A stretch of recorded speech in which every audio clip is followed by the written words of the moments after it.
आज आपण पोहे बनवणार आहे। प्रथम मी ते पोहे घेतले आहेत चाळणीमध्ये, तुम्ही पाहू शकता। त्याचबरोबर मी कांदा, टोमॅटो, मिरची आणि कढीलिंब घेतलेला आहे। आता मी तेल घेतलेलं आहे कढईमध्ये। तेल आपलं थोडंसं तापलं की त्यामध्ये आपण मोहरी घालणार आहोत। मोहरी थोडीशी तडतडली आपली की त्यासोबत आपण इथे जिरं घालणार आहोत। जिऱ्यानंतर आपण इथे कढीलिंब घालणार आहोत। थोडंसं परतून घेऊयात। लगेच आपण चिरलेली हिरवी मिरची घालून घेऊ इथे।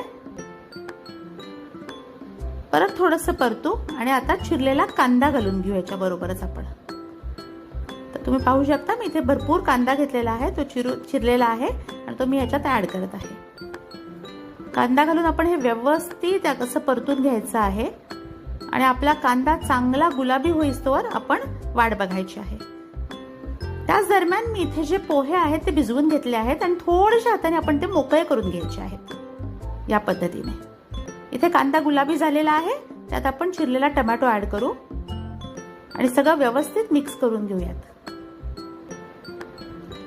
आता इथे टोमॅटो आपला सॉफ्ट होण्यासाठी लवकर आपण हळद आणि त्याच सोबत थोडंसं मीठ घालणार आहोत।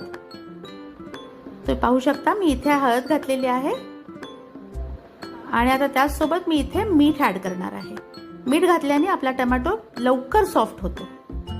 तर मीठ घालून एकदा परतून घेते सगळं व्यवस्थित आणि पाहू शकता तुम्ही मी चेक करते इथे टोमॅटो अगदी सॉफ्ट झालेले आहेत, शिजलेला आहे पूर्ण। आता यात आपण पोहे ऍड करू। पोहे कढईमध्ये ऍड करताना हळूहळू मोकळे करत ऍड करायचे, म्हणजे आपले पोहे अगदी मोकळे होतात छान। सगळे पोहे ऍड करून घेते मी